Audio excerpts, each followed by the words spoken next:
हजारों साल से जिस ईश्वर पर इंसान भरोसा करता आया, आज विज्ञान और तर्क उसे कैसे बदल रहे हैं। इसी बदलाव से कह सकते हैं एक नई सोच ने जोर पकड़ा है नास्तिकता की। सही कहा। आज हमारे पास एक लेख है जिसका शीर्षक है विज्ञान और तर्क से बढ़ती नास्तिकता की लहर। ये लेख पड़ताल करता है कि दुनिया भर में लोग कैसे धीरे धीरे पारंपरिक धार्मिक मान्यताओं से दूर जा रहे हैं। हमारा इरादा है इस लेख की तहों में उतरकर इसके मुख्य बिंदुओं, तर्कों और आंकड़ों को भी खंगालना। हाँ, आंकड़े काफी दिलचस्प हैं इसमें। बिल्कुल, ये देखना कि विज्ञान, शिक्षा, यहाँ तक कि इंटरनेट ने हमारी आस्था की जड़ों को कैसे हिलाया है। और यहाँ एक दिलचस्प सवाल उठता है जो लेख की शुरुआत में ही है। पहले हर अनजानी घटना का जवाब वो ईश्वर था। हाँ, अज्ञात का उत्तर। एग्जैक्टली। आज इंसान ब्रह्मांड के रहस्य खोल रहा है, बीमारियों का इलाज ढूंढ रहा है, चांद पर पहुंच गया है। तो क्या अब भी किसी अलौकिक शक्ति की जरूरत महसूस होती है, वैसी ही जैसी पहले होती थी? ये सवाल मतलब इस पूरी बहस के बिल्कुल केंद्र में है। लेख यही तर्क देता है कि जैसे जैसे इंसान का ज्ञान बढ़ा, खासकर विज्ञान और तकनीक के मामले में, ईश्वर की पारंपरिक भूमिका पर सवाल उठने लगे। जब प्रकृति के नियम समझ आने लगे तो अलौकिक शक्तियों पर निर्भरता कम हुई। अच्छा, ये सिर्फ अज्ञानता का कम होना नहीं था, ये इंसान के आत्मविश्वास का बढ़ना भी था कि वो अपनी दुनिया को समझ सकता है, बदल सकता है और शायद अपनी किस्मत खुद लिख सकता है। तो ये सिर्फ कुछ पढ़े लिखे लोगों की सोच नहीं, बल्कि एक वैश्विक रुझान बनता जा रहा है। लेख में दुनिया भर के आंकड़ों का जिक्र है, जैसे चीन, जापान, यूरोप। ये कितना फैला हुआ है? हाँ, ये वाकई एक ग्लोबल पैटर्न है। लेख बताता है कि चीन में तो 60% से ज्यादा लोग खुलकर खुद को नास्तिक मानते हैं। 60%? हाँ, और जापान की स्थिति भी अलग है। लोग मंदिरों में जाते हैं, पर वो धार्मिक आस्था से ज्यादा एक कह सकते हैं सांस्कृतिक गतिविधि है, परंपरा का हिस्सा। हाँ, परंपरा निभाना। बिल्कुल। और यूरोप तो जैसे इस बदलाव का गढ़ बन गया है। Sweden, Norway, France, Germany, Netherlands जैसे देशों में चर्च खाली हो रहे हैं। रविवार की प्रार्थनाओं में अक्सर सिर्फ पुरानी पीढ़ी के लोग ही दिखते हैं। ये साफ इशारा है कि जहां समाज ज्यादा शिक्षित, सुरक्षित और विकसित हुआ है, वहां संगठित धर्म का असर कम हुआ है। और अमेरिका का क्या? उससे तो अक्सर एक बहुत धार्मिक देश माना जाता है। क्या वहां भी ये लहर पहुंच रही है? लेख में प्यू रिसर्च सेंटर के आंकड़ों का जिक्र था। अमेरिका का मामला तो और भी चौंकाने वाला है एक्चुअली। लेख के मुताबिक 1990 के दशक में सिर्फ 8% अमेरिकी कहते थे कि वो किसी धर्म से नहीं जुड़े हैं। सिर्फ 8? हाँ, आज ये आंकड़ा 30% को पार कर गया है। 30%? इन्हें नन्स कहा जा रहा है, यानी कोई नहीं। और यह रुझान खासकर युवा पीढ़ी में बहुत तेजी से बढ़ रहा है। ये वो पीढ़ी है जो सुनी सुनाई बातों या परंपरा से ज्यादा तर्क, सबूत और अपने निजी अनुभव को अहमियत देती है। 30%? ये वाकई बहुत बड़ा बदलाव है, खासकर अमेरिका जैसे देश के लिए। अच्छा, ये तो हुई पश्चिम की बात। भारत जैसे देश में क्या हो रहा है? यहाँ तो धर्म लोगों की जिंदगी, संस्कृति, पहचान में रचा बसा है। क्या यहाँ भी कोई ऐसी ही हवा चल रही है? भारत की तस्वीर थोड़ी अलग है, ये सही है, लेकिन यहाँ भी बदलाव के संकेत हैं। लेख इशारा करता है कि यहाँ भी खासकर शहरों में रहने वाले पढ़े लिखे युवाओं में ये सोच बढ़ रही है कि अच्छा इंसान होने या नैतिक जीवन जीने के लिए किसी ईश्वर का डर जरूरी नहीं है। अच्छा। आपसी समझ, संवेदना और तर्क ज्यादा मायने रखते हैं। यहाँ नास्तिकता शायद उतनी खुलकर सामने ना आए जितनी पश्चिम में, लेकिन एक नया चलन दिख रहा है। स्पिरिचुअल लेकिन रिलीजियस नहीं। हाँ, ये मैंने भी सुना है। Spiritual but not religious. ये भी पारंपरिक धर्म से एक तरह का फासला ही है। ये स्पिरिचुअल लेकिन रिलीजियस नहीं वाला विचार दिलचस्प है। मतलब लोग जवाब तो ढूंढ रहे हैं, पर शायद पारंपरिक धार्मिक ढांचों के बाहर। इसमें इंटरनेट और सोशल मीडिया ने क्या भूमिका निभाई? लेख तो कहता है कि इंटरनेट ने नास्तिकता को सबसे बड़ा मंच दिया है। ये एक बहुत ही अहम पहलू है। सोचिए, पहले अगर किसी के मन में धर्म को लेकर सवाल उठते थे तो वो शायद अकेला महसूस करता था या डर के मारे चुप रह जाता था। हाँ, किससे बात करे, कौन समझेगा? बिल्कुल। अब इंटरनेट, रेडिट, कोरा, यूट्यूब जैसे प्लेटफॉर्म पर इन सवालों पर खुलकर बहस होती है।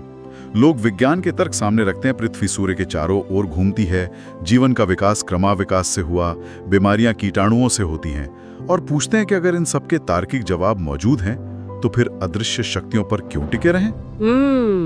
इस तरह की जानकारी और खुली चर्चा ने लाखों लोगों की सोच बदली है और नास्तिकता की इस लहर को और तेज किया है।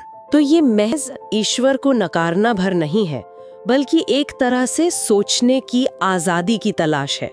लेख में गैलीलियो और ब्रूनो जैसे नाम भी आते हैं, जिन्होंने स्थापित मान्यताओं को चुनौती दी थी। बिल्कुल सही समझा आपने। लेख नास्तिकता को सिर्फ ईश्वर के इंकार तक सीमित नहीं रखता, वो इसे एक ऐसी मानसिक स्थिति के तौर पर देखता है जहां इंसान अपने जीवन का मकसद और रास्ता खुद तय करना चाहता है, बिना किसी बाहरी या अलौकिक शक्ति के डर या दखल के। इतिहास हमें बताता है कि जब भी धार्मिक संस्थाओं ने ज्ञान पर पहरा लगाने की कोशिश की, जैसे मध्ययुगीन यूरोप में चर्च ने वैज्ञानिक खोजों को दबाया, तो विद्रोह हुआ। हाँ, वो टकराव। हाँ, गैलीलियो, कोपरनिकस जैसे विचारकों ने सच को, प्रमाण को डर से ऊपर रखा। यही हिम्मत, यही तर्क पर जोर देना आधुनिक नास्तिकता की बुनियाद बना। और इस सोच को आगे बढ़ाने में 19वीं सदी के कुछ बड़े नामों जैसे डार्विन और फ्रॉइड का कितना हाथ रहा होगा? उनका योगदान बहुत गहरा था। चार्ल्स डार्विन की किताब on the origin of species ने तो जैसे भूचाल ला दिया। उन्होंने वैज्ञानिक प्रमाणों के साथ कहा कि इंसान ईश्वर की कोई खास रचना नहीं, बल्कि लाखों सालों के जैविक विकास का नतीजा है। एवोल्यूशन। हाँ, इसने इंसान की खास हैसियत वाली सोच पर सीधी चोट की। फिर आए सिगमंड फ्रॉइड, जिन्होंने कहा कि ईश्वर की कल्पना असल में इंसान के अपने अंदर की डर, असुरक्षा और गहरी इच्छाओं का बाहरी रूप है, जैसे एक पिता का सहारा। अच्छा, एक मनोवैज्ञानिक पहलू। बिल्कुल। एक ने जीव विज्ञान से, दूसरे ने मनोविज्ञान से ईश्वर की पारंपरिक जरूरत पर सवाल खड़े कर दिए, उसे महज एक प्रतीक या जरूरत बना दिया। ये तो विचारों की दुनिया की बात हुई। क्या 20वीं सदी की बड़ी घटनाओं जैसे 2 विश्व युद्ध हों या फिर इंसान का अंतरिक्ष में जाना, इनका भी कोई असर पड़ा इस सोच पर? निश्चित रूप से। लेख इशारा करता है कि 2 विश्व युद्धों ने इस भ्रम को तोड़ा कि धर्म, शांति और नैतिकता की गारंटी है। क्योंकि जिन देशों ने ये भयानक युद्ध लड़े, वो तो खुद को धार्मिक ही कहते थे, फिर भी उन्होंने क्रूरता की सारी हदें पार कर दी। ये तो है। इससे ये सवाल उठा कि क्या धर्म वाकई इंसान को बेहतर बनाता है? फिर जब इंसान ने अंतरिक्ष में कदम रखा, नील आर्मस्ट्रॉन्ग चांद पर उतरे, तो एक नई भावना जागी। ये सिर्फ विज्ञान की जीत नहीं थी, ये इंसान के हौसले, उसकी बुद्धि की उड़ान थी। हाँ, एक अचीवमेंट वाली फीलिंग। बिल्कुल। इसने ये भरोसा मजबूत किया कि इंसान अपनी मेहनत और समझ से असंभव लगने वाले काम भी कर सकता है। उसे शायद हर चीज के लिए ऊपर वाले के सहारे की जरूरत नहीं। और आज की युवा पीढ़ी, जिन्हें मिलेनियल या जनरेशन जेड कहते हैं, उनके बारे में लेख क्या कहता है? उनका नजरिया कैसा बताया गया है? लेख के मुताबिक ये पीढ़ी जानकारी, डेटा, अनुभव और प्रयोग पर ज्यादा भरोसा करती है। उनके लिए किसी ऐसी शक्ति पर यकीन करना मुश्किल होता है जिसे देखा, छुआ या परखा ना जा सके। तार्किक सोच ज्यादा है उनमें। हाँ, वो सीधे सवाल पूछते हैं, अगर ईश्वर है तो प्रयोगशाला में टेस्ट क्यों नहीं हो सकता? उसे टेलीस्कोप से क्यों नहीं देखा जा सकता? उसकी शक्ति सिर्फ मानने वालों पर ही क्यों असर करती है? ये जो सवाल पूछने वाला, शक करने वाला और तार्किक रवैया है, यही उन्हें पारंपरिक धार्मिक ढांचों से दूर ले जा रहा है। लेख में एक और बात कही गई थी जो सोचने पर मजबूर करती है कि समाज जितना ज्यादा पढ़ा लिखा और सुरक्षित होता जाता है, धर्म की पकड़ उतनी ही कमजोर होती जाती है। क्या इसका मतलब ये है कि नास्तिकता और सामाजिक स्थिरता में कोई सीधा रिश्ता है? हाँ, कई समाजशास्त्री और लेख भी इसी तरफ इशारा करते हैं। तर्क ये है कि गरीब और असुरक्षित समाजों में, जहां बीमारियां, गरीबी, प्राकृतिक आपदाओं का डर ज्यादा होता है, वहां लोग अक्सर राहत, उम्मीद और जवाबों के लिए धर्म का सहारा लेते हैं। एक तरह का कोपिंग मैकेनिज्म। हाँ, कह सकते हैं। लेकिन जब समाज ज्यादा अमीर, स्थिर और शिक्षित हो जाता है, जहां अच्छी स्वास्थ्य सेवाएं हैं, सामाजिक सुरक्षा है, शिक्षा है, तो लोग अपनी समस्याओं से निपटने के लिए इन व्यवस्थाओं, विज्ञान और तर्क पर ज्यादा भरोसा करने लगते हैं। जब जिंदगी में अनिश्चितता कम होती है, तो शायद डर पर आधारित आस्था की जरूरत भी कम हो जाती है। अच्छा, इसे आधुनिकता का एक नतीजा भी माना गया है। विज्ञान शक पर टिका है, धर्म विश्वास पर। जैसे जैसे सवाल पूछने और शक करने की हिम्मत और क्षमता बढ़ती है, विश्वास की परंपरागत दीवारें कमजोर पड़ने लगती है। लेकिन जैसा हमने भारत के मामले में देखा, ये इतना सीधा भी नहीं है। धर्म सिर्फ ईश्वर में विश्वास नहीं, वो तो संस्कृति और पहचान से भी जुड़ा है। बिल्कुल सही कहा। लेकिन इस बात को नजरअंदाज नहीं करता। धर्म सिर्फ पूजा पाठ या ईश्वर में यकीन तक ही सीमित नहीं है। वो त्योहारों, रीति रिवाजों, सामाजिक जुड़ाव, हमारी पहचान का भी हिस्सा है।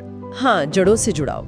बिल्कुल। इसीलिए भारत जैसे देशों में, जहां धर्म संस्कृति में गहराई तक समाया हुआ है, वहां नास्तिकता शायद उतनी खुलकर सामने नहीं आती। लोग भले ही रोज मंदिर ना जाएं या कर्मकांड ना माने, लेकिन अपनी धार्मिक पहचान या सांस्कृतिक जड़ों को छोड़ना नहीं चाहते। लेकिन यहाँ भी, जैसा हमने कहा, स्पिरिचुअल लेकिन रिलीजियस नहीं जैसे विचारों के जरिए बदलाव आ रहा है। लोग संगठित धर्म के बाहरी रूप से हटकर शायद अंदरूनी शांति या अस्तित्व के मतलब जैसी चीजों की तलाश कर रहे हैं। तो क्या हम ये कह सकते हैं कि आस्था का फोकस बदल रहा है? ईश्वर से हटकर शायद खुद इंसान, उसकी चेतना या ब्रह्मांड के रहस्यों की तरफ? हाँ, लेख इसी दिशा में संकेत करता है। आज विज्ञान के युग में लोग क्या ईश्वर है जैसे सवालों से आगे बढ़कर ये पूछ रहे हैं कि चेतना क्या है, हम यहाँ क्यों हैं, इस ब्रह्मांड का असली स्वरूप क्या है। ज्यादा गहरे सवाल। हाँ, ये सवाल भी गहरे हैं। ये भी एक तरह की खोज है, लेकिन इसका केंद्र ईश्वर नहीं बल्कि अस्तित्व, ज्ञान और ब्रह्मांड खुद है। इस नजरिए से देखें तो नास्तिकता सिर्फ ईश्वर का इनकार नहीं बल्कि सच को जानने का एक अलग रास्ता बन जाता है, जो तर्क और प्रमाण पर आधारित है। इसका मतलब ये हुआ कि ये जो लहर है, ये शायद धर्म को पूरी तरह खत्म ना करे, लेकिन उसका रूप जरूर बदल देगी। लेकिन निष्कर्ष काफी हद तक यही है। शायद धर्म पूरी तरह कभी खत्म ना हो, क्योंकि वो इंसान की सामाजिक, सांस्कृतिक और शायद कुछ मनोवैज्ञानिक जरूरतों को भी पूरा करता है। लेकिन उसका स्वरूप जरूर बदलेगा। आने वाली पीढ़ियां शायद उन धार्मिक विचारों को खारिज कर दें जो अंधविश्वास, चमत्कार या डर पर टिके हों। वे शायद ऐसे विश्वास को ज्यादा अपनाएं जो तर्क, मानवतावाद, आपसी प्रेम और व्यक्तिगत स्वतंत्रता पर आधारित हो। तो एक ज्यादा मानवीय धर्म। हम शायद एक ऐसे दौर से गुजर रहे हैं जहां आस्था का मतलब बदल रहा है। आंख मूंद कर मानने के बजाय सवाल पूछने की हिम्मत बढ़ रही है, डर की जगह समझ ले रही है, और दूसरों के बताए रास्ते पर चलने के बजाय लोग खुद अपना रास्ता खोजना चाह रहे हैं। तो इस पूरी बातचीत का निचोड़ क्या निकलता है? ये लेख विज्ञान और तर्क से बढ़ती नास्तिकता की लहर हमें दिखाता है कि दुनिया वाकई एक बड़े, कह सकते हैं, फिक्री बदलाव के दौर से गुजर रही है। हाँ, वैचारिक बदलाव। बिल्कुल। हमने देखा कि कैसे यूरोप से अमेरिका और एशिया तक, खासकर जहां शिक्षा और सुरक्षा बढ़ी है, वहां धर्म की पारंपरिक पकड़ ढीली पड़ रही है। चीन, जापान, स्वीडन के आंकड़े हों, अमेरिका की युवा पीढ़ी का धर्म से मोह भंग हो, या फिर भारत में स्पिरिचुअल लेकिन रिलीजियस नहीं वाला बढ़ता ट्रेंड, ये सब कहीं ना कहीं एक ही तरफ इशारा कर रहे हैं। सही बात है। उनके आत्मविश्वास को बढ़ाया। और हाँ, इंटरनेट ने दबे हुए सवालों को कैसे एक ग्लोबल मंच दे दिया, ये भी एक बहुत बड़ा फैक्टर रहा। बिल्कुल। और यहाँ समझने वाली सबसे अहम बात यह है कि लेख नास्तिकता को सिर्फ न मानने तक सीमित नहीं रखता। वो इसे बौद्धिक आजादी, सच की अपनी खोज और मानवतावाद के उभार के तौर पर देखता है। ये उस सोच का प्रतीक है जहां इंसान डर या परंपरा की बजाय तर्क, सबूत और अपनी समझ पर भरोसा करना चाहता है। आस्था का केंद्र ईश्वर से हटकर अस्तित्व के बड़े सवालों, चेतना की गुत्थी और ब्रह्मांड के रहस्यों की तरफ जा रहा है। तो एक शिफ्ट है फोकस में।